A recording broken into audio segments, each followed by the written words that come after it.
إن الحمد لله نحمده ونستعينه ونستغفره ونعوذ بالله من شرور أنفسنا ومن سيئات أعمالنا من يهده الله فلا مضل له ومن يضلل فلا هادي له وأشهد أن لا إله إلا الله وحده لا شريك له وأشهد أن محمدا عبده ورسوله يا أيها الذين آمنوا اتقوا الله حق تقاته ولا تموتن إلا وأنتم مسلمون يا أيها الناس اتقوا ربكم الذي خلقكم من نفس واحدة وخلق منها زوجها وبث منهما رجالا كثيرا ونساء واتقوا الله الذي تساءلون به والأرحام إن الله كان عليكم رقيبا يا أيها الذين آمنوا اتقوا الله وقولوا قولا سديدا يصلح لكم أعمالكم ويغفر لكم ذنوبكم ومن يطع الله ورسوله فقد فاز فوزا عظيما أما بعد وإن خير الكلام كلام الله وخير الهدي هدي محمد صلى الله عليه وسلم وإن شر الأمور محدثاتها وكل محدثة بدعة وكل بدعة ضلالة وكل ضلالة في النار أما بعد. طيب, donc on va commencer tout de suite aujourd'hui, c'est le cours numéro 35 dans l'explication du Kitab al-Tawhid, al-Mulakhas fi Kitab al-Tawhid. Et on est toujours dans le chapitre au sujet de Anwa' al-Sihr, les différentes sortes de sorcellerie, les différentes sortes de magie. Donc, comme on disait, on est toujours dans le chapitre au sujet des différentes sortes de magie, de sorcellerie, c'est le chapitre numéro 25. Donc, on va continuer, Inch'Allah, dans l'explication. Le cheikh, on est maintenant arrivé au hadith de Abdullah ibn Mas'ud. Il dit, وعن عبد الله بن مسعود رضي الله عنه أن رسول الله صلى الله عليه وسلم قال ألا هل أنبئكم ألا هل أنبئكم ما العضه وهي هي النميمة القالة بين الناس. ألا هل أنبئكم ما العده هي النميمة القالة بين الناس. رواه مسلم. Donc c'est un hadith rapporté selon Abdullah ibn Mas'ud que le messager d'Allah sallallahu alayhi wa sallam a dit: voulez-vous que je vous informe de ce qu'est Al-Adhu? Et les Sahaba ont dit, en fait non, dans ce hadith ici il n'y a pas la question, mais c'est que le prophète sallallahu alayhi wa sallam a directement répondu lui-même. Il a dit, c'est An-Namima, une parole qui est transmise parmi les gens. Yani c'est comme Al-Adhu, c'est comme An-Namima en fait, c'est ça ce que le prophète sallallahu alayhi wa sallam dit. Et An-Namima c'est quoi? C'est le fait de répandre des rumeurs de façon secrète parmi les gens, de répandre des rumeurs, que ce soit vrai ou faux, hein, que ce soit des vraies rumeurs ou des fausses rumeurs. Donc le cheikh il explique, Cheikh Al-Fawzan il dit: Ala adatu tanbih unabbi'ukum ukhbirukum al-adhu bi fath al-ayn wa sukun ad-dad ومصدر عضها يعضه عضها بمعنى كذب وسحر ونم والمراد به هنا السحر. Et donc le cheikh explique que dans le hadith, quand le prophète sallallahu alayhi wa sallam dit Allah, ça c'est un mot ou une expression qu'on utilise pour attirer l'attention de quelqu'un. Hein? Allah hal unabbi'ukum, unabbi'ukum, ça veut dire, voulez-vous que je vous informe? Et al-adhu, c'est avec le fatha sur le ayn et le sukun sur le dad. Donc al-adhu, ça vient c'est le masdar du verbe adaha ya'dahu adahan, et ça signifie de mentir, de faire de la magie ou de la sorcellerie, et également de faire du namima, c'est-à-dire de répandre des rumeurs. Et qu'est-ce qu'on veut dire ici par le contexte? C'est as-sihr, c'est la sorcellerie ou la magie. Pourquoi? Parce que la magie, lorsqu'on répand une parole ou des rumeurs parmi les gens dans le but de faire de la corruption ou dans le but de faire du tort aux gens, eh bien, ce genre de namima, ça agit un peu comme de la magie ou de la sorcellerie. Et on va expliquer pourquoi bientôt, Inch'Allah. Donc, le cheikh il dit An-namima naqlu al-hadith ala wajhi al-ifsad. Donc, An-namima, la médisance, ce serait plutôt An-namima, c'est-à-dire que pour dire parler dans le dos, ce serait plutôt Al-Riba. La médisance, ça ressemble beaucoup plus à qu'est-ce qu'on appelle Al-Namima que Al-Riba. Al-Riba aussi c'est une sorte de médisance, mais c'est une médisance spécifique. Quand tu parles dans le dos, tu dis quelque chose dans le dos d'une personne, tandis que Al-Namima c'est plus de répandre des rumeurs, répandre des rumeurs. Donc ça a un sens qui est proche. Al-Riba ou Al-Namima, souvent on les mentionne ensemble, mais Al-Riba c'est plus spécifique que Al-Namima. Al-Namima c'est vraiment de répandre des rumeurs dans le but de faire du désordre, de faire du tort. Et le cheikh il explique ensuite Al-Qalla, donc Al-Qallatu bayna an-nas, Al-Namimatu Al-Qallatu bayna an-nas. Al-Qalla كثرة القول وإيقاع الخصومة بين الناس بما يحكى للبعض عن البعض. Donc al-qala c'est exactement ça, Allah al-musta'an, c'est de faire des disputes entre les gens en disant beaucoup de paroles pour faire que des gens entrent en conflit les uns les autres. C'est ça, c'est de répandre des paroles et de dire des paroles à certains et pas à d'autres, dans le but de répandre des disputes entre les gens. Donc ça c'est qu'est-ce qu'on appelle al-namima al-qallatu bayna an-nas. Le cheikh il explique le sens général du hadith.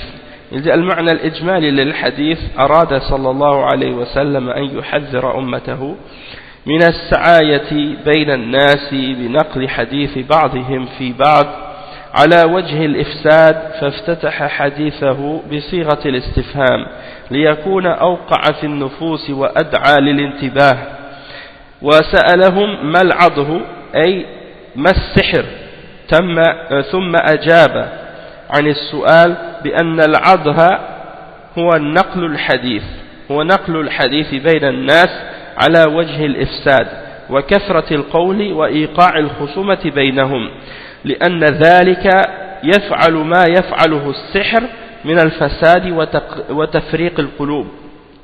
Donc le cheikh explique que la signification générale de ce hadith, c'est que le prophète sallallahu alayhi wa sallam a voulu mettre sa umma en garde contre le fait de répandre des paroles et propager des paroles entre les gens, ou de le dire à certaines personnes au sujet de d'autres, de dire certaines choses à propos de certaines personnes, de diffuser ces paroles-là à certaines personnes parmi les gens dans le but de créer du désordre et dans le but de créer de la division ou de la corruption. Donc le prophète sallallahu alayhi wa sallam a débuté ce hadith-là par une question, par une phrase interrogative dans le but de prendre l'attention et parce que c'est quelque chose que lorsque tu l'apprends, ça reste plus facilement dans ton cœur ou dans ton esprit. Tandis que si tu fais juste dire à quelqu'un une information sans que ce soit sous la forme interrogative, eh bien disons que c'est sûr que ça peut être aussi bénéfique, mais sous la forme interrogative, ça attire plus ton intention, puis ça reste plus dans ton esprit par la suite, c'est plus fort dans la façon de faire comprendre à quelqu'un. Parce que lorsque tu poses la question, la personne est obligée de réfléchir, est obligée de se poser la question à elle-même pour essayer de savoir si elle connaît la réponse. Et donc juste le fait de faire ça, eh bien ça fait travailler l'esprit de la personne. Et donc ça la force à se souvenir par la suite. Et donc c'est pour cette raison-là que la méthode interrogative, c'est une méthode très bénéfique. Et le prophète sallallahu alayhi wa sallam donc leur a demandé qu'est-ce que al-adhu al-adh, et ça signifie donc as-sihr, c'est-à-dire c'est comme s'il leur disait qu'est-ce que la sorcellerie? Puis le prophète sallallahu alayhi wa sallam, il répond à cette question lui-même en disant que al-adh, c'est le fait de propager des paroles entre les gens dans le but de créer de la corruption ou du désordre entre eux, et de répandre beaucoup de paroles de cette façon dans le but de faire des disputes entre les gens. Parce que le fait de faire ça, ça a le même impact ou le même effet que ce que la sorcellerie a comme effet sur le fait de diviser les cœurs et de créer de la corruption et du désordre. Dans le sens que tu vois pas nécessairement ce qui se passe. Supposons que quelqu'un, par exemple, répand à ton sujet des rumeurs. Peu importe que ce soit vrai ou que ce soit pas vrai. Les gens, ils répandent à ton sujet des rumeurs. Eh bien, tu vois l'effet de ces rumeurs-là, tu vois les répercussions et les effets de cette rumeur, et tu vois cette réaction-là et ces effets-là se produire devant toi, mais tu comprends pas d'où ça vient et tu comprends pas comment ça se fait. C'est comme un peu inexplicable, puisque tu vois que des gens commencent à te regarder bizarrement, ou bien des gens commencent à s'écarter, ou des choses de ce genre. Alors tu vas dire, mais qu'est-ce qui se passe? Et toi tu sais pas que c'est à cause de certains individus qui sont en train de faire un namima, sont en train de faire répandre des fausses rumeurs à ton sujet, et commencer à dire des choses à ton sujet, et toi ils te le disent pas, personne te dit rien. Alors toi tu comprends pas qu'est-ce qui se passe. Et c'est comme ça que la sorcellerie ou que la magie fonctionne aussi, dans le sens que la sorcellerie elle agit d'une manière subtile et secrète, invisible, tu la vois pas, et puis elle a son effet sur les gens et personne comprend qu'est-ce qui se passe à l'extérieur. Donc c'est un peu comme de la sorcellerie, c'est-à-dire al-namima, ça a un peu le même effet que la sorcellerie. Donc le prophète sallallahu alayhi wa sallam il l'a nommé comme ça, il l'a appelé al-adh. Et le cheikh il dit ومناسبة الحديث للباب أن النبي صلى الله عليه وسلم بين فيه أن النميمة نوع من أنواع السحر. Donc le prophète sallallahu alayhi wa sallam a expliqué que an-namima c'est une sorte parmi les sortes de magie ou de sorcellerie. Et le cheikh il explique les points bénéfiques à tirer de ce hadith. Il explique, il dit que an-namima, premièrement il dit ما يستفاد من الحديث أولا أن النميمة نوع من أنواع السحر لأنها تفعل ما يفعله السحر من التفريق بين القلوب والإفساد بين الناس لا أن النمام يأخذ حكم الساحر من حيث الكفر وغيره. Donc le cheikh il explique, il dit premièrement namima, on peut comprendre que c'est une sorte parmi les différentes sortes de sorcellerie ou de magie, c'est dans le sens que la personne qui fait un namima, c'est comme si elle a le même effet, c'est comme si qu'est-ce qu'elle fait, ça a le même effet que la sorcellerie, dans le sens que ça divise les cœurs et que ça corrompt entre les gens, puisqu'il y a des sorciers qui font ça des fois, quand ils veulent séparer entre un homme et sa femme, ou entre deux personnes, ou bien des choses de ce genre, ils utilisent la sorcellerie, et an-namima ça peut avoir le même effet, Donc le cheikh il dit donc que la personne qui fait an-namima, c'est comme si elle faisait quelque chose qui est semblable à qu'est-ce que fait le sorcier, mais ça ne veut pas dire que cette personne-là va prendre le même verdict ou mériter la même punition que le sorcier, dans le sens qu'elle ne va pas devenir kafir pour avoir fait la médisance ou bien pour avoir fait, par exemple, d'avoir propagé des fausses rumeurs ou des choses comme ça. On ne va pas dire qu'elle est kafir comme le sorcier, et on ne va pas dire non plus que c'est du shirk. Qu'est-ce qu'elle fait? Sauf que c'est sur le plan de l'effet et des conséquences de an-namima, que ça ressemble à la sorcellerie. Mais c'est pas nécessairement, c'est pas pour dire que la personne qui fait un namima, il est comme un kafir ou comme un mushrik, ou bien qu'il est comme le sorcier, il a le même verdict, ou bien qu'il mérite d'être exécuté comme le sorcier. C'est pas la même chose. D'accord? Il faut bien comprendre qu'il y a une différence entre les deux. Ensuite, le cheikh il explique comme point numéro 2, ثانيا تحريم النميمة وأنها من الكبائر. Donc, comme deuxième point, l'interdiction des grands péchés et le fait de comprendre que c'est quelque chose qui fait partie des grands péchés. Ça fait partie des kaba'ir. An-namima, c'est interdit et ça fait partie des grands péchés. ثالثا التعليم على طريقة السؤال والجواب لأن ذلك أثبت في الذهن وأدعى للانتباه. Donc le cheikh il explique que l'enseignement en utilisant la méthode de questions et réponses c'est une bonne méthode à utiliser parce que c'est quelque chose qui fait que l'information va rester plus fermement inscrite dans l'esprit des gens et que ça prend l'attention, ça prend notre attention. Donc c'est quelque chose très très bien, très positif. Et donc ça c'est le hadith en question de Ibn Mas'ud. Ensuite le prochain hadith ولهما عن ابن عمر رضي الله عنهما أن رسول الله صلى الله عليه وسلم قال إن من البيان لسحرا أخرجه البخاري ومسلم. Donc c'est un hadith rapporté par Al-Bukhari et Muslim selon Abdullah ibn Umar radiyallahu anhuma que le messager d'Allah sallallahu alayhi wa sallam a dit il y a certaines formes d'expressions qui sont comme de la sorcellerie. Il y a certaines formes d'expressions qui sont comparables à la sorcellerie.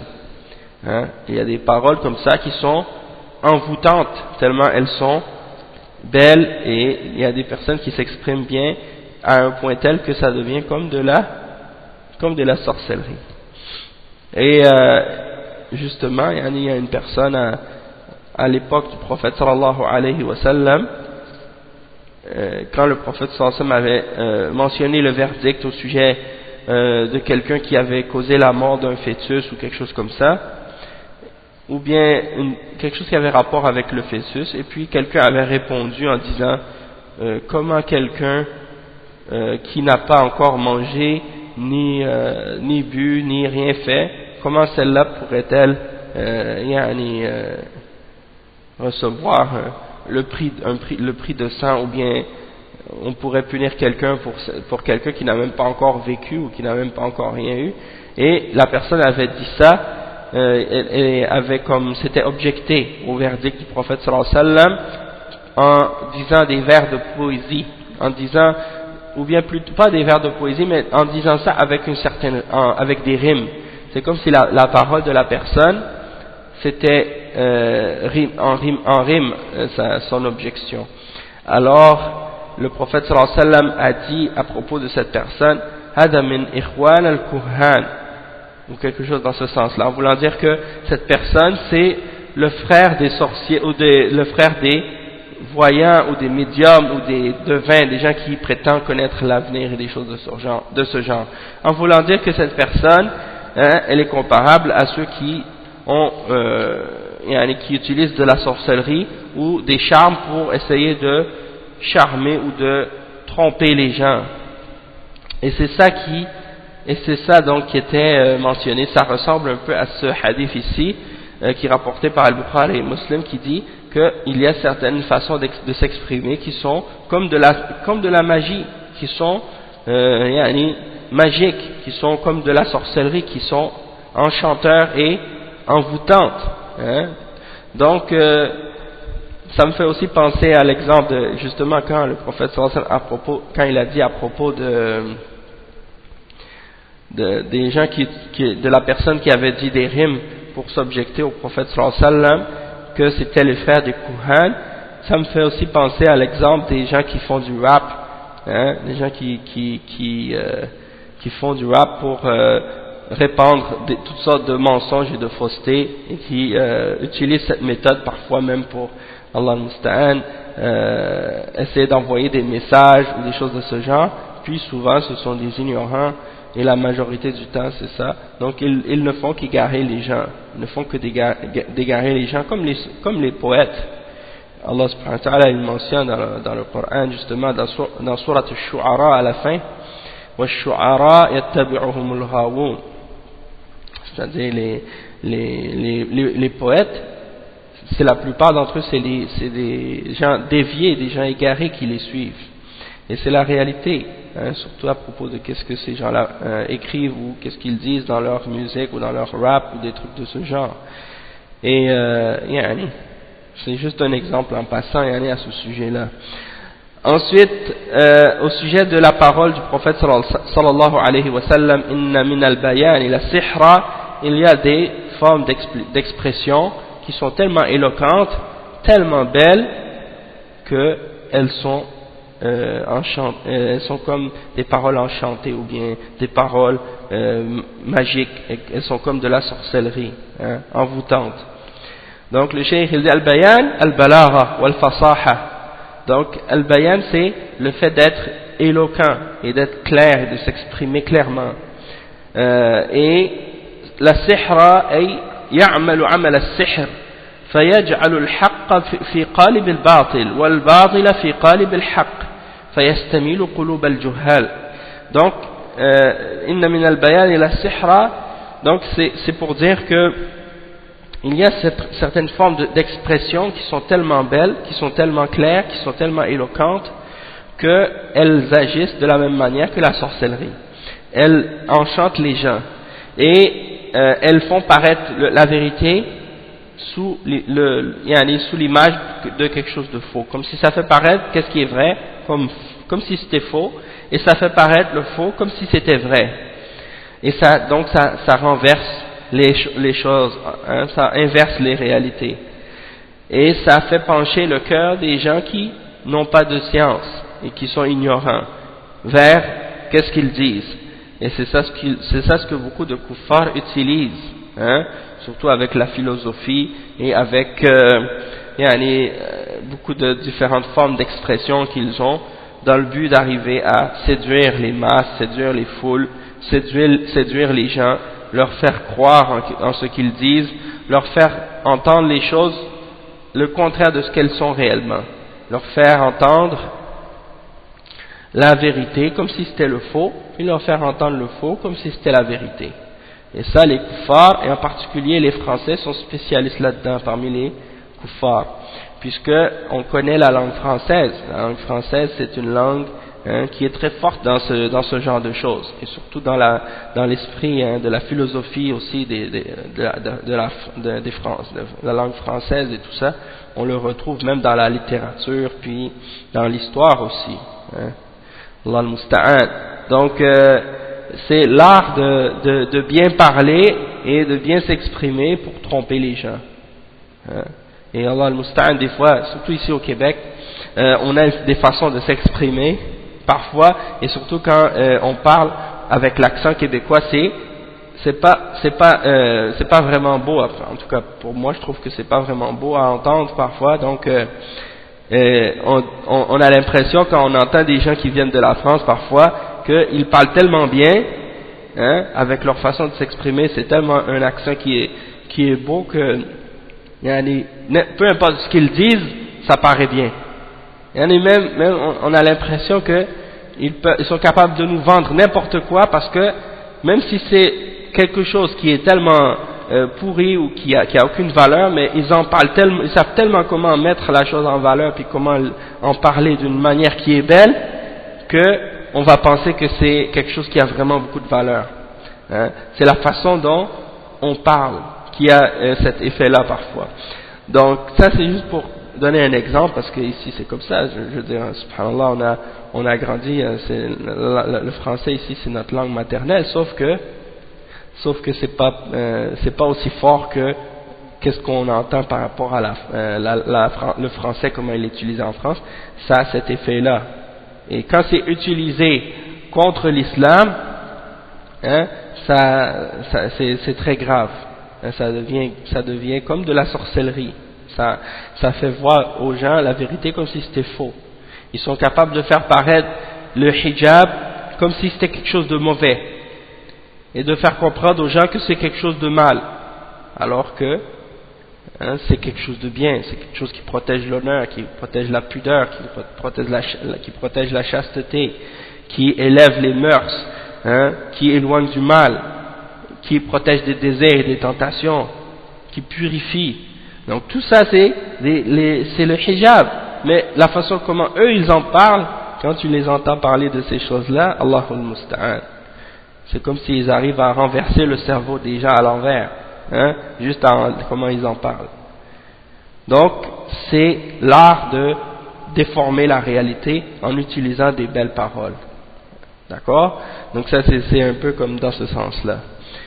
Toutefois, si on utilise cette langue pour défendre l'islam et pour expliquer la vérité de l'islam et réfuter ces gens-là, donc alhamdulillah, ça peut aussi être utilisé si on la maîtrise bien et être capable justement de leur remettre le faux de réfuter le faux qu'ils propagent au sujet de l'islam. Comme à l'époque du prophète sallallahu alayhi wa sallam, il y avait des poètes qui se moquaient de l'islam, qui faisaient des satires contre l'islam et contre le prophète sallallahu alayhi wa sallam, et qui défendaient le shirk. Et le prophète sallallahu alayhi wa sallam avait des poètes, avait certains parmi les sahaba qui étaient forts aussi en poésie et qui répondaient à ces mushrikines et qui faisaient des poèmes pour défendre le tawhid et défendre l'islam et défendre le prophète sallallahu alayhi wa sallam, comme Hassan ibn Thabit et d'autres. Et le prophète sallallahu alayhi wa sallam avait dit à leur sujet, ce que tu dis, Hassan, ce que tu dis à propos ou contre les mushrikines, c'est plus dur contre eux que les flèches. C'est plus dur contre eux que les flèches. Donc les Arabes, ils aimaient l'éloquence, ils aimaient la belle expression aussi, la façon de s'exprimer, et la langue arabe, elle a une force et elle a un grand potentiel, une grande capacité justement de s'exprimer, de dire des choses qui seraient difficiles à dire dans d'autres langues. Il y a peu de langues sur cette terre qui sont capables d'exprimer ou de dire des choses de la manière dont on le dit en arabe. C'est une langue vraiment merveilleuse, l'arabe. Donc c'est pour cette raison-là que les Arabes justement maîtrisaient bien leur langue et puis ils l'utilisaient justement, et que le Coran est un grand miracle et c'est le plus grand de tous les miracles du prophète sallallahu alayhi wa sallam, justement parce que c'est la parole d'Allah subhanahu wa ta'ala et elle est inimitable, ainsi de suite. Donc les Arabes, ils étaient très influencés et affectés par la parole justement de cette façon-là, et c'est pour cette raison-là que le prophète sallallahu alayhi wa sallam a expliqué ça dans ce hadith.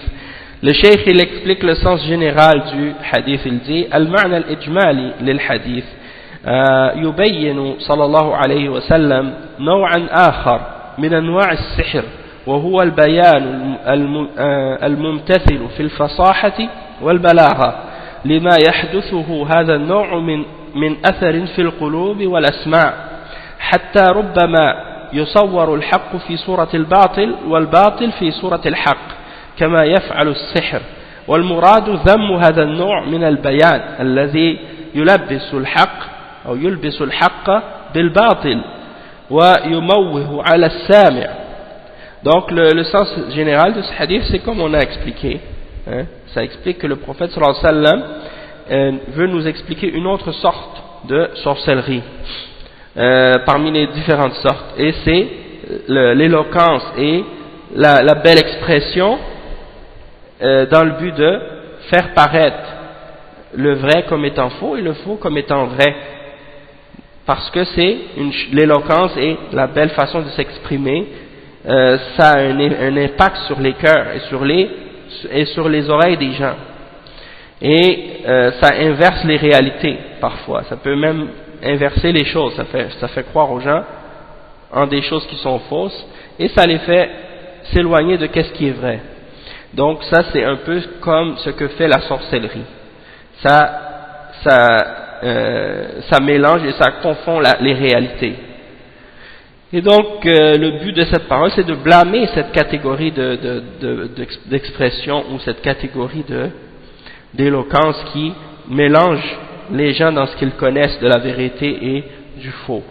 Hein? Et il y a beaucoup même parmi les musulmans, Allah al-Musta'an, parfois, il y en a qui ont ce don de parler, et ce don de s'exprimer, et les gens de bid'a aussi, parmi eux, il y en a qui ont ce don-là, et qui l'utilisent pour mélanger les gens dans ce qu'ils connaissent de l'islam, et dans ce qu'ils savent de l'islam. Donc, par exemple, un des meilleurs dans ce domaine, c'est Tariq Ramadan. Hein, parce qu'il sait bien s'exprimer et il parle bien en français. Donc quand il parle, il a ce don-là. Et c'est pour cette raison-là que vous allez voir qu'il ne va jamais parler, ou presque jamais parler en arabe devant les gens. Hein, vous allez le voir par exemple parler en anglais, faire des conférences en anglais. Même quand il va dans les pays arabes, il fait des conférences en anglais, il fait des conférences en français, mais on les traduit simultanément en arabe. Il y a un traducteur qui traduit ces paroles simultanément en arabe, mais il ne va jamais faire une conférence directement en arabe, sauf si peut-être, Allahu A'lam, s'il va le faire avec son dialecte égyptien, mais sinon l'arabe fusha, il ne s'exprime pas aussi bien qu'en français, en arabe. Donc quand il fait ses conférences, il fait attention justement d'utiliser les langues qu'il maîtrise le mieux pour être capable de mieux tromper les gens, puis de mélanger les gens dans ce qu'ils connaissent de l'islam. Donc ça fait partie de cette catégorie-là. Hein. Et en arabe c'est encore pire, il y en a des prêcheurs, il y en a des gens de bid'a qui sont connus, qui parlent tellement bien, quand les gens les écoutent, ils pensent que ce sont des gens qui ont beaucoup de connaissances et qui savent de quoi ils parlent, alors qu'en réalité, ce sont des ignorants et ce sont des égarés. Nasallallahu al-afiyah. Donc le cheikh il dit wa munasabatul hadith lil bab. Dans le sens que quelqu'un parfois peut être un grand savant de l'islam, hein, peut être un grand savant de l'islam, quelqu'un qui est qui a une connaissance très grande de la religion, de la sharia, du fiqh, du hadith, du tafsir, de la langue arabe et ainsi de suite, et qui n'a pas une belle voix ou qui ne s'exprime pas tellement avec éloquence. Toutefois, il a une science vraiment forte, vraiment grande, et à cause de sa façon de parler, il y a des gens qui voudront pas ou qui vont pas être intéressés à l'écouter. Ils vont dire ah mais lui j'aime pas sa façon, j'aime pas comment il parle. Et pourtant c'est de lui qu'il faut apprendre puisque c'est lui qui a le ilm. Hein? Et j'entendais souvent ça de la part de certains ici des hizbiyin à l'époque quand je leur disais d'écouter Cheikh Abdelaziz ibn Baz. Ils me disaient ah mais lui quand il parle on comprend pas qu'est-ce qu'il dit. Hein? On comprend pas, c'est pas clair ou des choses de ce genre. Alors que sa parole elle est très claire. Hein, et qu'il s'exprime clairement, mais parce qu'ils ne veulent pas entendre qu'est-ce qu'il dit, ils ne veulent pas l'écouter, donc ils utilisent ce genre de prétexte. Puis c'est sûr qu'il y en a d'autres, comme tu vas entendre par exemple, d'autres individus qui n'ont pas d'ilm, et qui sont des gens qui appellent au dalal et à l'égarement, puis ils parlent tellement bien, c'est tellement beau quand ils parlent, hein, c'est comme du miel dans les oreilles. Hein? Eh bien, Allah Musta'an, c'est des gens qui appellent à l'égarement. Donc il ne faut pas juste se baser sur la voix ou sur l'expression ou sur l'éloquence de la personne pour essayer de savoir si cette personne est bien ou non, ou si ça vaut la peine de l'écouter ou non. Il faut se baser sur la personne. Est-ce qu'elle est sur la sunna? Est-ce qu'elle est sur la salafiyya? Est-ce qu'elle est sur l'islam vrai? Est-ce qu'elle a une vraie connaissance? Ou bien c'est juste que c'est une personne qui a une belle voix, une belle façon de parler, puis qui appelle à l'égarement, ou qui n'a pas de science et qui égare les gens. Sallallahu alayhi wa. Ensuite, le cheikh il explique donc que مناسبة الحديث للباب أن فيه بيان نوع من أنواع السحر وهو بعض البيان. Donc c'est ça, le cheikh il explique que la raison pourquoi on mentionne ce hadith dans ce chapitre, c'est parce qu'on explique dans ce hadith une des catégories de sorcellerie, et que c'est la façon de s'exprimer parfois qui peut être magique. وما يستفاد من الحديث أولا بيان نوع من أنواع السحر وهو البيان الذي فيه تمويه وتلبيس. Donc il y a comme premier point bénéfique dans ce hadith que il y a différentes sortes de sorcellerie, et parmi ces sortes-là, il y a l'expression, la façon de bien s'exprimer, qui est utilisée dans le but de déformer, de mélanger la vérité et le faux, et de faire croire aux gens des choses fausses. Le point numéro 2, ذم هذا النوع من البيان وأما البيان الذي يوضح الحق ويقرره ويبطل الباطل ويدحضه فهو ممدوح. Donc le cheikh explique que il y a ici le blâme et la critique de cette catégorie d'éloquence ou d'expression qui mélange la vérité et le faux, et qui fait paraître le vrai comme étant faux et le faux comme étant vrai. Toutefois, quand on parle de l'expression qui est dans le but de clarifier la vérité ou de réfuter qu'est-ce qui est faux et de détruire ce qui est faux, alors ça, dans ce cas-là, c'est quelque chose qui est louable et quelque chose qui est bien. Donc ça, c'est la fin de ce chapitre, hein, et on commence maintenant, Inch'Allah, l'explication du chapitre suivant. Babun ma ja'a fil kuhani wa nahwihim. Qu'est-ce qui a été rapporté au sujet des médiums, des voyants, des oracles, des gens qui prétendent connaître l'avenir en fait, de façon générale. On les appelle en arabe kuhan, hein? Et on dit ça c'est le pluriel, kuhan c'est le pluriel, le singulier c'est kahin, hein? Donc kuhan, kahin, kahin ça s'écrit kaf, alif, ha, hein? Kahin c'est ça, kaf, alif, ha, nun, kahin. Et kuhan, eh bien c'est le pluriel, kaf, ha avec une shadda, alif, nun, kuhan.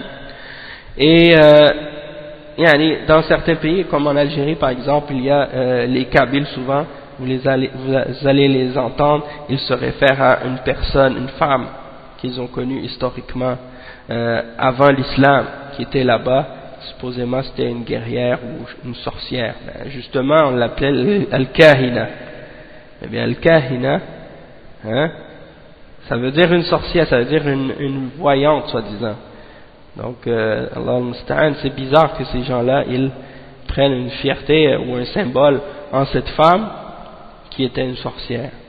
Allah al-Musta'an. Et souvent ceux qui se réfèrent à cette femme, c'est des gens qui appellent au racisme, au nationalisme kabyle, et qui demandent par exemple de revenir à la laïcité ou à combattre l'islam, à prendre la démocratie comme référence, à se baser sur l'Occident, et qui appellent à changer ils veulent disons faire comme qu'est-ce qu'on appelle en arabe da'wa al-jahiliya, appeler aux valeurs et aux idées de la jahiliya, le tribalisme, le nationalisme, le fait de se réunir autour d'une langue et mettre l'islam de côté. Ou bien même parmi eux, certains d'entre eux, Allah Mustan, ils sont même allés jusqu'à renier l'islam. Donc ça c'est une catégorie d'entre les Kabyles qui n'ont pas compris la foi en Allah subhanahu wa ta'ala. Et Allah al-Musta'an, maintenant qu'est-ce qui se passe? Il y a beaucoup d'entre eux certains d'entre eux qui font la da'wa au christianisme. Ils essaient de revenir au shirk et à l'égarement des chrétiens. Donc j'en ai rencontré quelques-uns comme ça qui essaient de me parler, et puis étant donné que j'étais chrétien auparavant, Donc quand il me rencontre, c'est comme s'il se frappe à un mur de béton, hein, parce que il voit que je connais leur religion et je connais leurs idées, donc à chaque fois je leur clarifie les choses, puis bien entendu Allah musta'an, certains d'entre eux ils refusent d'accepter, mais bon, quand même certains ils écoutent et ils réfléchissent par la suite, parce qu'on leur a fait comprendre des choses fausses sur l'islam, on leur a montré une mauvaise image de l'islam. Beaucoup d'entre eux ils ne réalisent même pas la réalité de ce que c'est l'islam, hein? Donc il y a un témoignage d'un frère justement qui était entré dans le christianisme parmi ceux-là, puis qui a par la suite redécouvert l'islam dans la réalité de ce qu'est l'islam selon le Coran et la Sunna, et il a quitté le christianisme, il est revenu à la religion de l'islam. Mais quand il a expliqué ça, il a dit c'est comme si en réalité c'est maintenant que j'étais musulman pour la première fois, parce que auparavant je n'avais jamais vraiment connu la réalité de ce qu'était l'islam. Donc masha'Allah. Donc on va revenir au sujet là du cours. Le cheikh il dit ma ja'a fil kuhan wa nahwihim. روى مسلم في صحيحه عن بعض أزواج النبي صلى الله عليه وسلم عن النبي صلى الله عليه وسلم قال من أتى عرافا فسأله عن شيء فصدقه لم تقبل له صلاة 40 يوما. Ça c'est un hadith qui est rapporté par Muslim et par l'imam Ahmed dans sa Musnad.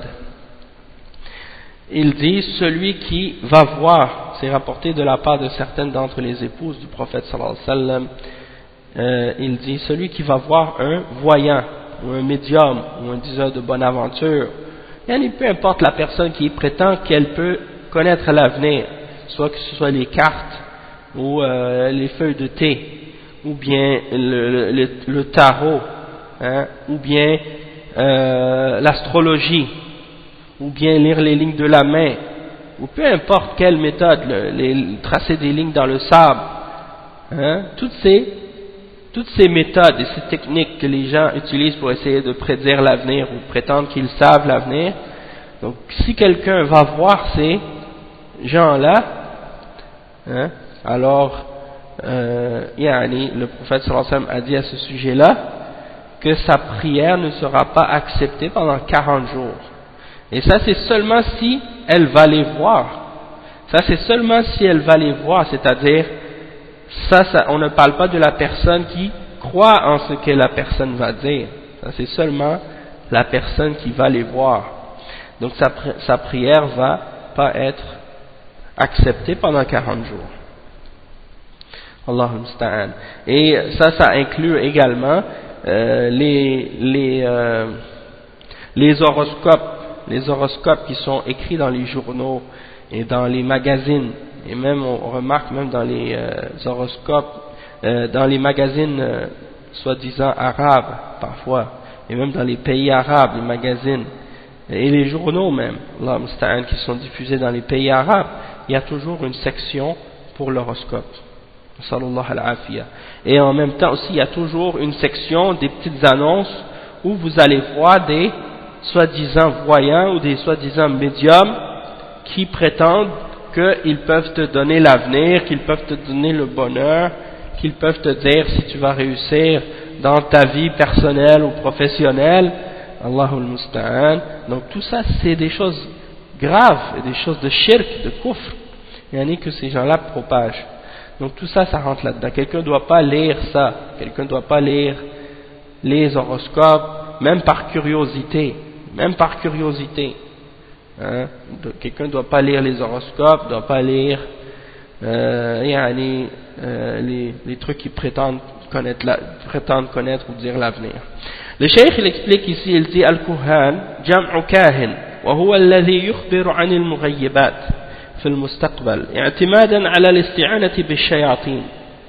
ومناسبة الباب لكتاب التوحيد لما كان الكهان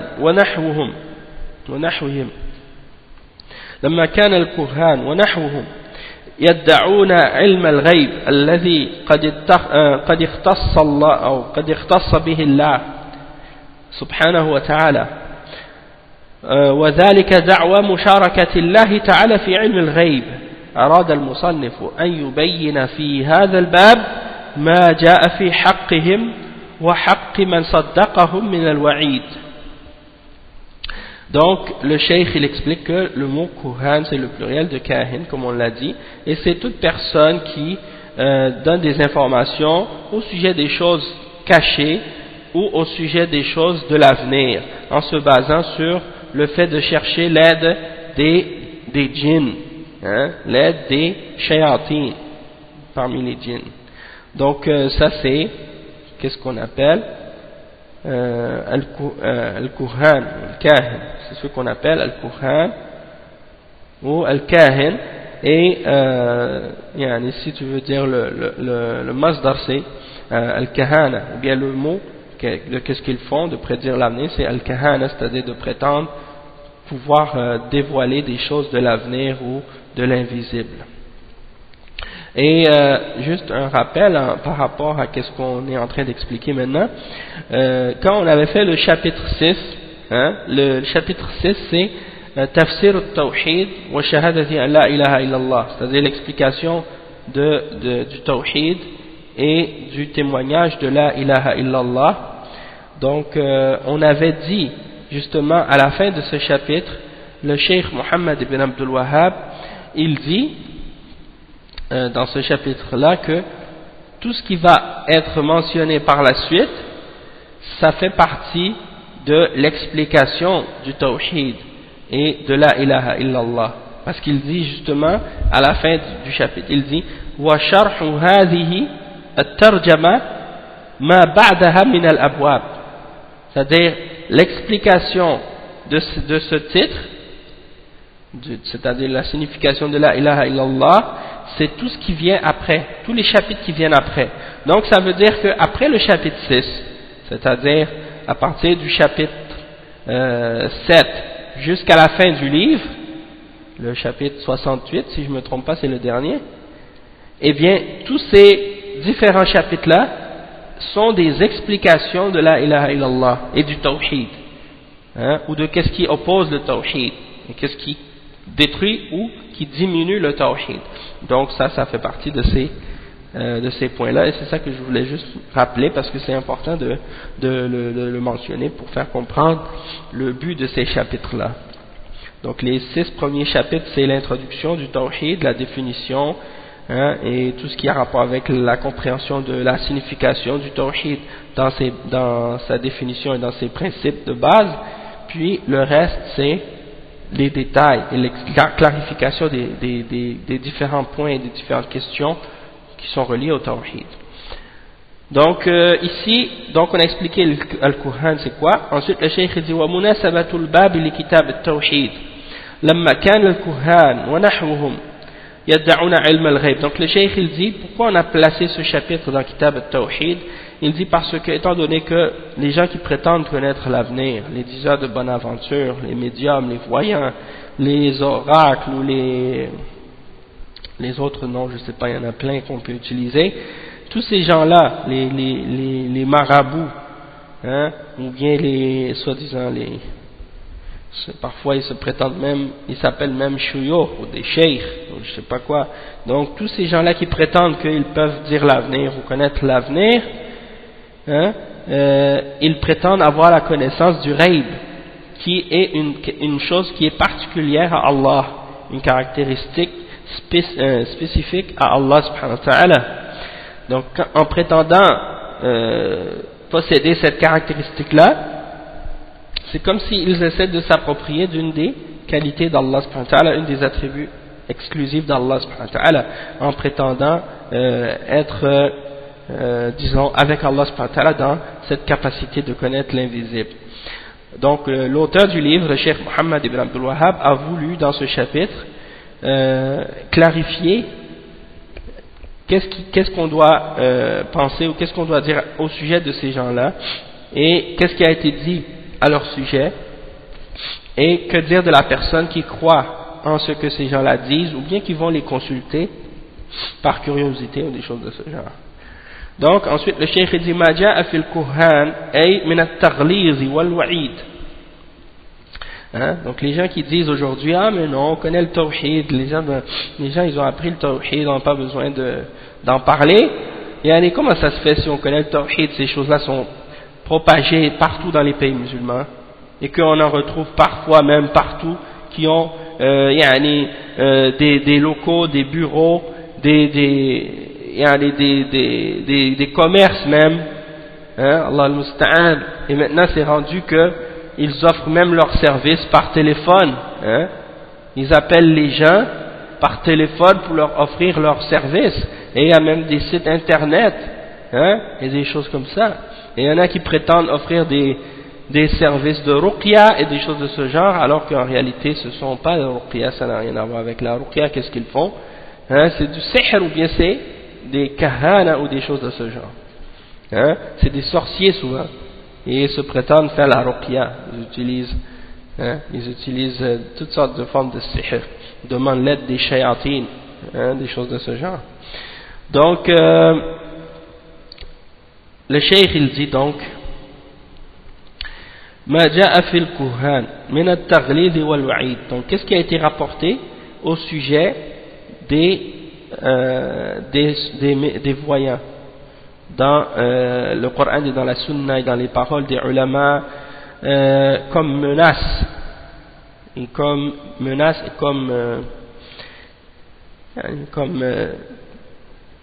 punition sévère. Le cheikh dit وَنَحْوِهِمْ كَالْعَرَّافِينَ وَالْمُنَجِّمِينَ وَالرَّمَّالِينَ. وَنَحْوِهِمْ, parce que dans le titre, le cheikh Muhammad ibn Abdul Wahhab a dit comme les voyants et ceux qui leur ressemblent, ou ceux qui sont comme eux. وَنَحْوِهِمْ, c'est-à-dire ceux qui sont pareils ou semblables, c'est-à-dire tous les autres qui font des choses semblables, qui prétendent connaître l'avenir, comme les gens qui donnent l'horoscope, les gens qui prétendent connaître l'avenir, les voyants, les oracles, ainsi de suite, les gens qui lisent le thé, qui lisent les lignes de la main, comme on a donné l'exemple tout à l'heure. Les gens qui tracent des lignes dans le sable, ainsi de suite. وعن بعض أزواج النبي صلى الله عليه وسلم وهي حفصة, quand il dit que certaines des épouses du prophète صلى الله عليه وسلم, il s'agit ici de Hafsa, la fille de Omar ibn al-Khattab radiyallahu anha, radiyallahu anhu wa radiyallahu anha, yani an Hafsa, et également c'est l'épouse du prophète sallallahu alayhi wa sallam. Et ici il dit ensuite lam tuqbal lahu salah, et la thawaba lahu fiha, c'est-à-dire que la salat, la prière de la personne qui va consulter un voyant, elle ne sera pas acceptée. Ça veut dire quoi? Ça veut dire qu'il n'aura aucune récompense pour cette prière qu'il fait pendant 40 jours. Toutefois, il sera quand même obligé de la faire, hein? Parce que s'il ne la fait pas, ça c'est encore pire. Ensuite, le cheikh il explique, il dit al-ma'na al-ijmali lil-hadith. Al-ma'na al-ijmali للحديث يبين صلى الله عليه وسلم الوعيد المترتب على الذهاب إلى الكهان ونحوهم لسؤالهم عن المغيبات التي لا يعلمها إلا الله, أن جزاء من فعل ذلك حرمانه من ثواب صلاته لمدة 40 يوما وتلبسه بالمعصية. وفي هذا وعيد شديد ونهي أكيد عن هذا الفعل مما يدل على أنه من أعظم المحرمات. وإذا كان هذا جزاء من أتى الكاهن فكيف بجزاء الكاهن نفسه؟ نعوذ بالله من ذلك ونسأله العافية. Donc le cheikh explique que la signification générale du hadith, c'est que le prophète sallallahu alayhi wa sallam, il mentionne la menace qui est reliée au fait d'aller voir les sorciers, d'aller voir les gens qui prétendent connaître l'avenir, dans le but de leur poser des questions sur les choses cachées ou les choses invisibles que personne ne connaît excepté Allah subhanahu wa ta'ala. Et ça, cette chose-là, c'est répandu, hein, même dans les pays soi-disant civilisés, modernes, hein, qui sont remplis de différentes nouvelle technologie où les gens pensent que tout le monde est basé sur la logique et la raison et que ce qui est rationnel, eh bien vous voyez que Allahul Musta'an, ces gens-là, ils se basent sur ce genre de choses. Ils se basent sur ce genre de pratiques et d'idées, d'avoir recours à des sorciers, des voyants, des diseurs de bonne aventure, et même dans la famille, du côté des deux côtés, père et mère, il y avait beaucoup de gens qui avaient justement, quand ils voulaient savoir des choses sur est-ce que je vais rencontrer une femme, elle demande est-ce que je vais rencontrer un homme, quand il demande par exemple est-ce que je vais rencontrer un homme, est-ce que je vais rencontrer quelqu'un, elle va voir la liseuse de cartes. Elle va voir la liseuse de cartes, par exemple, je me rappelle certaines de mes tantes qui racontaient des histoires comme ça, qu'elle allait voir des liseuses de cartes, des gens qui vont lire les cartes pour savoir qu'est-ce qui va arriver dans l'avenir. Est-ce que je vais rencontrer quelqu'un, est-ce que je vais ci, est-ce que je vais ça. Et puis là, elle parlait de ça, il y en a à la table, je me rappelle, c'était comme les histoires là pour me dire, pour dire aux gens, elle m'a dit ça, elle m'a dit ça, elle m'a dit ça, Allah Musta'an. Et bon, donc ça c'est des choses répandues. Au Québec ici il y en a plein des choses comme ça, et j'imagine qu'en Europe il y en a plein. Même ici à Montréal il y a un de ces sorciers là, un Mauritanien, qui fait ce genre de choses. C'est un Mauritanien, il est arrivé ici depuis quelques années, subhanallah, et puis supposément que c'est un gars qui prétend connaître l'avenir et qui prétend être un voyant. Il se donne l'image de quelqu'un qui est quelqu'un religieux, quelqu'un qui est pieux. Et puis, il fait ce genre de choses-là. Il y a toujours des gens qui vont chez lui, comme ça. Et il paraît même que c'était lui le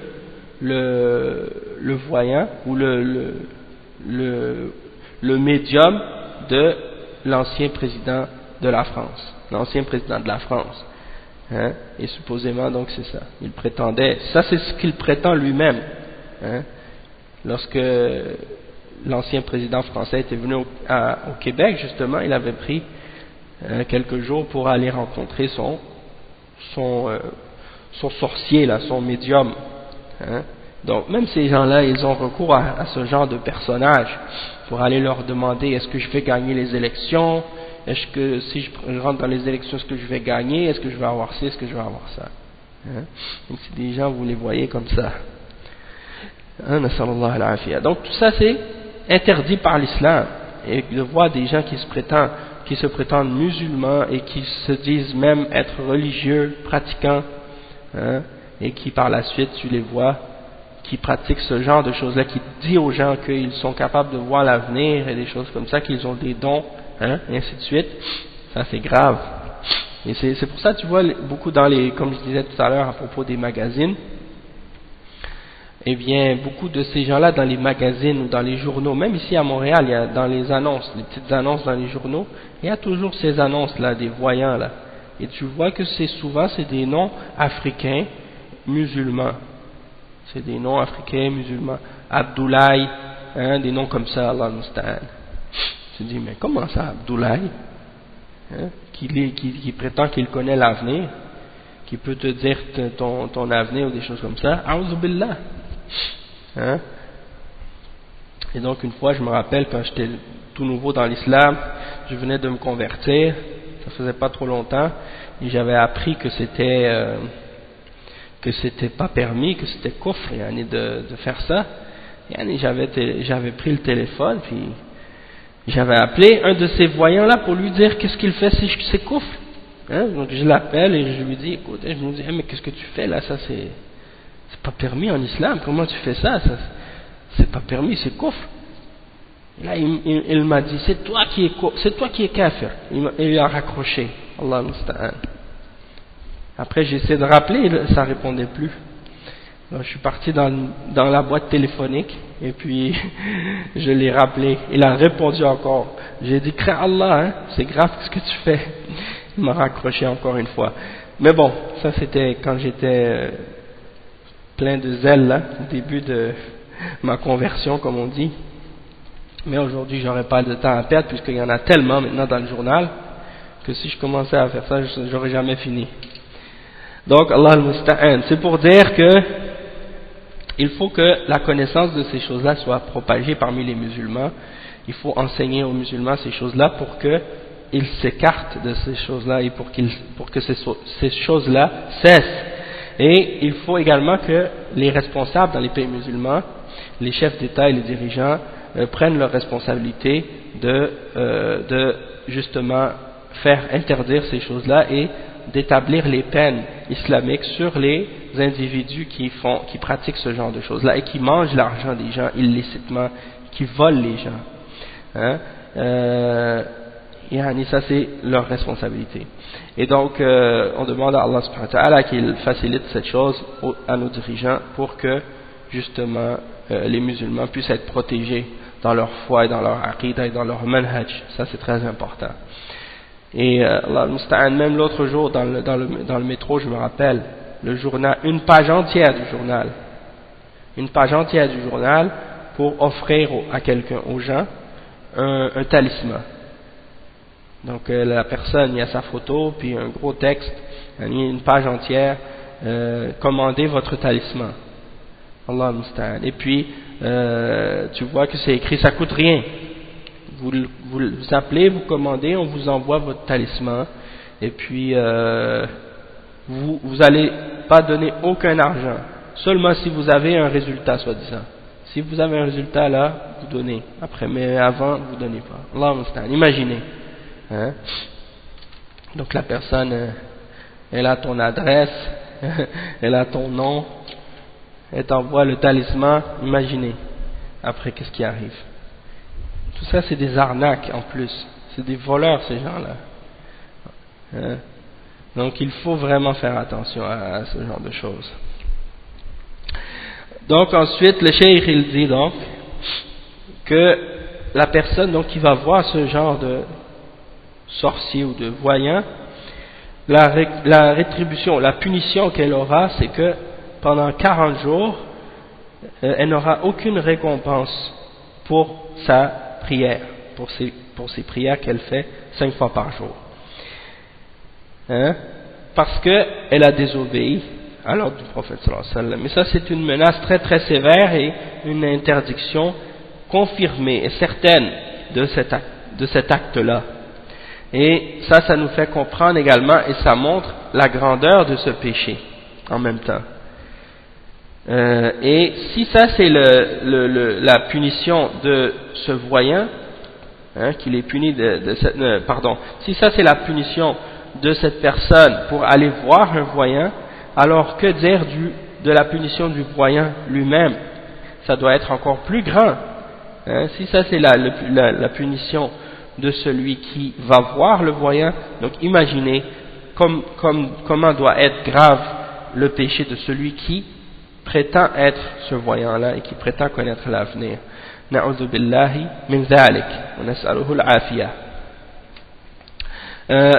Ensuite le cheikh dit ومناسبة الحديث للباب أن فيه النهي عن إتيان الكهان ونحوهم وعن تصديقهم لمنافاته للتوحيد. Le cheikh il dit qu'il y a dans ce hadith, c'est pour cette raison-là qu'on a placé ce hadith dans ce chapitre, c'est qu'il y a l'interdiction d'aller voir les voyants et ainsi de suite, et également l'interdiction de croire en ce qu'ils disent parce que c'est quelque chose qui est en opposition et qui nie le tawhid. Ensuite, ما يستفاد من الحديث المنع من الذهاب إلى الكهان وسؤالهم عن المغيبات وتصديقهم في ذلك وأنه كفر. Donc, qu'est-ce qu'on peut tirer comme profit, comme bienfait de ce hadith? C'est premièrement on est interdit d'aller chez les voyants et de leur poser des questions sur l'avenir ou de croire en ce qu'ils nous disent comme information et que c'est une forme de kufr. Donc quand on dit d'aller voir les voyants, c'est pas seulement d'aller les voir s'ils ont un bureau ou s'ils ont un endroit où ils sont, mais comme on a expliqué maintenant avec tous les nouveaux moyens qu'ils ont, maintenant ils font de la voyance par téléphone, ils font de la voyance par internet, ils font de la voyance par même par télévision. Ils ont des chaînes satellites spéciales, des chaînes spéciales pour la voyance. Ils font la voyance par plein d'autres moyens également. Donc, peu importe le moyen par lequel tu rentres en contact avec ces gens-là pour leur poser des questions sur l'avenir, ça comprend ces choses-là. Hein? Et même les petits biscuits là, les petits biscuits chinois là, qu'ils donnent dans certains restaurants là. Allah al-Musta'an. Maintenant, je sais que il y a des frères maintenant, ils ont des comment on appelle, des restaurants chinois, soit des restaurants thaï ou chinois ou japonais ou ainsi de suite, et qui donnent des petits biscuits là. Il faut pas donner les petits biscuits là de fortune cookies comme ils les appellent en anglais, les biscuits avec un petit papier à l'intérieur qui te dit qu'est-ce qui va t'arriver dans l'avenir. Ça aussi ça rentre là-dedans. Hein? Sallallahu alayhi wa. Donc il faut faire attention à ces choses-là. Et pour les frères qui ont des restaurants chinois ou des choses comme ça, parce que maintenant ils commencent à ouvrir des chinois halal, donc ça c'est bien, mais il ne faut pas prendre les biscuits avec les petits mots à la fin là qui disent qu'est-ce qui va t'arriver ou des choses comme ça. Allah al-Musta'an. Donc ensuite le deuxième point c'est que oui, tahrimul kahana wa annahu min akbar al-kaba'ir, l'interdiction de la voyance, et que ça fait partie des plus grands d'entre les grands péchés. Et le cheikh il met un point à la fin, il dit fa'ida man dhahaba ila al-kuhan wa lam yusaddiqhum lam tuqbal lahu salatun 40 yawman kama jaa fi dhalika al-hadith كما جاء في ذلك الحديث الآخر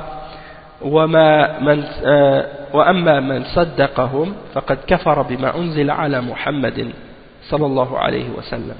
Donc c'est ça le point, c'est de faire la distinction entre celui qui va les voir sans croire en ce qu'ils disent, juste par curiosité, sa prière ne sera pas acceptée pendant 40 jours.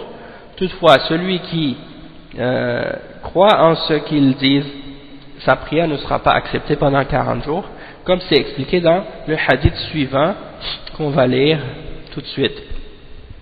Le cheikh il dit وعن أبي هريرة عن النبي صلى الله عليه وسلم قال من أتى كاهنا فصدقه بما يقول فقد كفر بما أنزل على محمد فقد كفر بما أنزل على محمد صلى الله عليه sallallahu alayhi wa sallam. Donc qu'est-ce qu'il mentionne ici? C'est un hadith qui est rapporté selon Abi Huraira radiyallahu anhu, et c'est Abu Daoud qui l'a rapporté. C'est l'imam Abu Daoud al-Sijistani qui l'a rapporté. Et il dit que le prophète sallallahu alayhi wa sallam a dit: celui qui va voir un voyant et qui croit en ce qu'il dit, alors il a mécru en ce qui a été révélé sur le prophète Muhammad sallallahu alayhi wa sallam, rapporté par Abu Daoud. Et donc j'ai dit que c'est rapporté par Abu Daoud, mais ce n'est pas seulement Abu Daoud qui l'a rapporté, il y a beaucoup d'autres rapporteurs aussi, comme par exemple l'imam al-Tirmidhi et Ibn Majah et al-Nasa'i et Ahmad et al-Bukhari dans Tarikh al-Kabir et beaucoup d'autres. Et le hadith il est Hassan. Le hadith il est Hassan. D'accord? Donc ça c'est par rapport à ce hadith. Celui qui va voir un voyant et qui croit en ce qu'il dit, il a mécru en ce qui a été révélé sur le prophète Muhammad sallallahu alayhi wa sallam. Et dans Kashf al-Anwar, Cheikh Al-Albani rapporte justement une autre narration de ce hadith avec une chaîne qui est Hassan. Et Cheikh Al-Albani il le déclare Sahih. Et également, vous pouvez voir dans Ghayatul Maram, le hadith 285. D'accord? Et il y a une autre version aussi qui est mentionnée. Il dit walil arba'a wal hakim qal sahihun ala shartihima wa an Abi Hurairah man ata arrafan aw kahinan fasaddaqahu bima yaqul faqad kafara bima unzila ala Muhammadin sallallahu alayhi wa sallam. Donc ça aussi c'est une autre version de ce hadith qui est Hassan. Donc il est rapporté par Abu Daoud et les 4 également ont rapporté ce qu'on a mentionné tout à l'heure, hein? Ibn Majah, Al-Nasa'i, Al-Tirmidhi et d'autres également.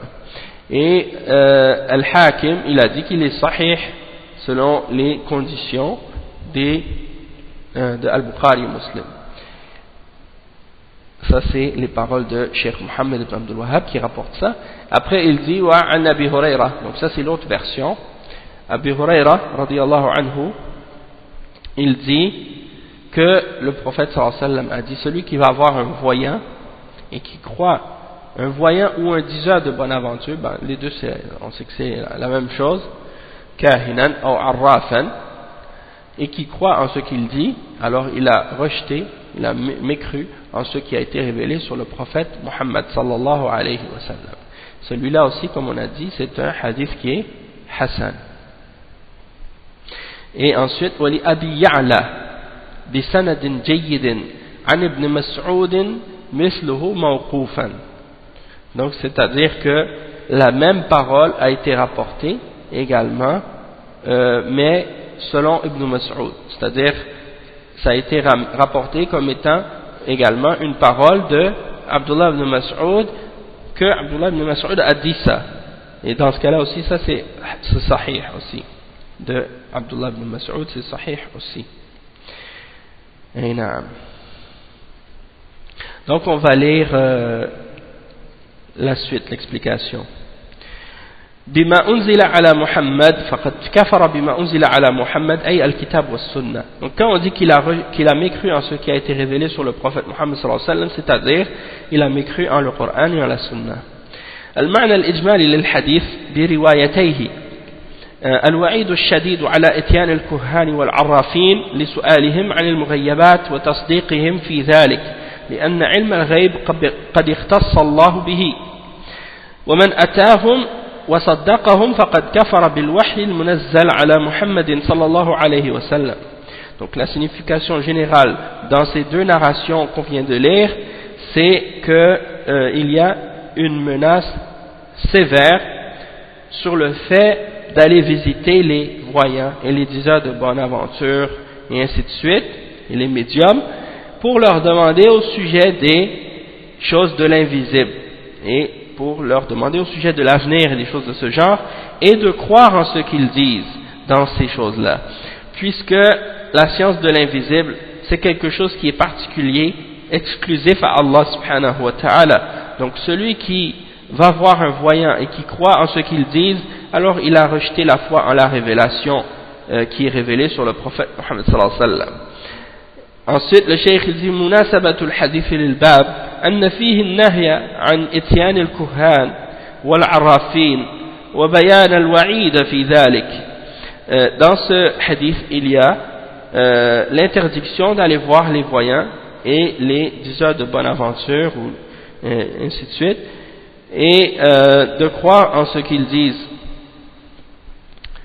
Et il y a une menace sévère à ce sujet-là, d'aller les voir, c'est interdit, et de croire en ce qu'ils disent, c'est encore plus grave.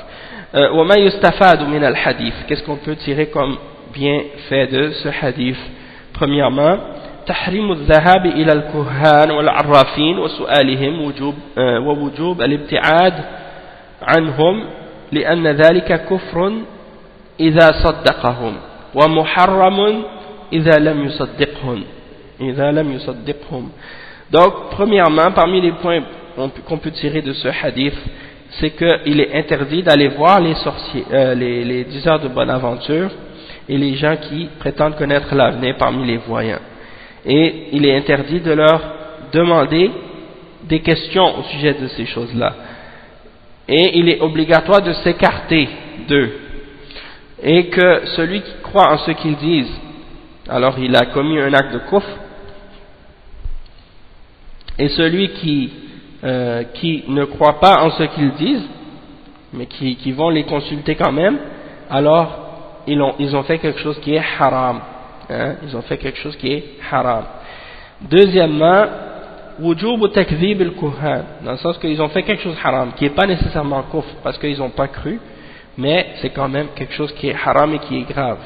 Deuxièmement, wujub takdhib al-kuhan wal-munajjimin. Deuxièmement, on a l'obligation de ne pas croire en les voyants et en comment on appelle, les astrologues, ou bien plutôt les gens qui lisent l'horoscope ou des trucs comme ça. On n'a pas le droit de croire en ce qu'ils disent. Et ça, c'est obligatoire de nier ce qu'ils disent. Troisièmement, man atahum wa saddaqahum faqad kafara bil wahyi al munazzal ala Muhammadin sallallahu alayhi wa sallam. Donc celui qui va voir les voyants et qui croit en ce qu'ils disent, il a rejeté la révélation qui a été révélée sur le prophète Muhammad sallallahu alayhi wa sallam. Et rabi'an, أن الكهانة شرك لأنها تتضمن دعوى مشاركة الله تعالى في علم الغيب. Quatrièmement, que al-kahana c'est quelque chose qui est shirk, puisque c'est quelque chose qui implique de prétendre être partenaire avec Allah subhanahu wa ta'ala dans la connaissance, ou d'être associé ou partenaire avec Allah subhanahu wa ta'ala dans la connaissance de l'invisible. Et donc,